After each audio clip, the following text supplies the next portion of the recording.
Dévoué à impulser l'entrepreneuriat au Congo, l'incubateur Kosala a tenu son conseil d'administration ce 18 juillet à Brazzaville.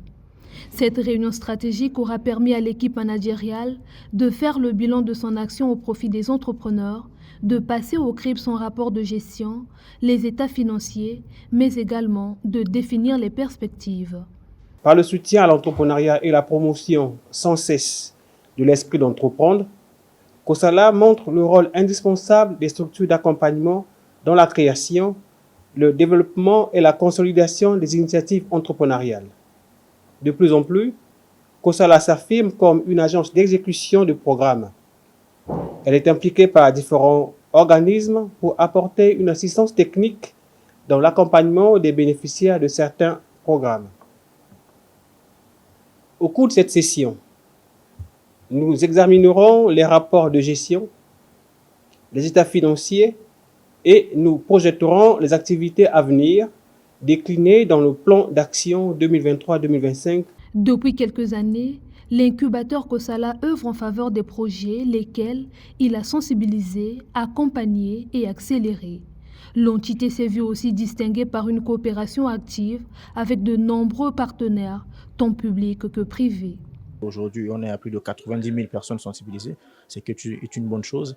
Nous avons reçu une forte demande en termes d'accompagnement, mais malheureusement, nous n'avons pas encore assez de capacité pour accompagner tout ce monde. On a eu plus de 15 000 demandes, mais on n'en a accompagné que 4 100. C'est par rapport aux moyens que nous avons et aussi les partenaires qui nous appuient. Aujourd'hui, nous avons le privilège de travailler avec la Banque mondiale à travers le projet Lisungi. Nous travaillons avec la Banque mondiale à travers le projet Paten. Nous travaillons avec le PNUD en ce moment même. Nous sommes en train de finaliser un projet du PNUD. Nous accompagnons des jeunes innovateurs. Nous travaillons avec l'AFD. Donc, pour remarquer là aujourd'hui la confiance que Kosala bénéficie de différents partenaires, cela prouve qu'aujourd'hui on arrive à porter notre contribution pour l'amélioration des conditions de vie des jeunes. Les conclusions qui ont entériné ce conseil d'administration démontrent l'engagement de cet incubateur à favoriser l'émergence d'un écosystème entrepreneurial plus robuste, mettant un accent sur les secteurs en phase avec le plan national de développement 2022-2026. Les incubateurs sont un peu comme les centres de formation. Si on était dans le football, nous formons des entrepreneurs, mais qui impactent aussi la vie de l'État. Donc, nous avons vu ce qui se passe en ce moment.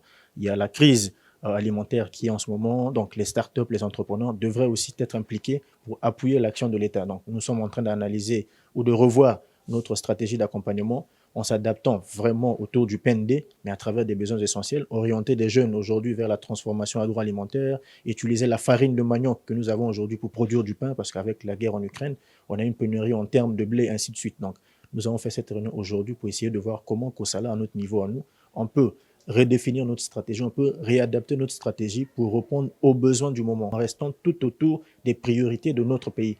Au fil des années, l'incubateur Kosala se positionne comme un véritable hub d'accompagnement, d'hébergement des entreprises et de formation dans divers domaines, à forte valeur ajoutée.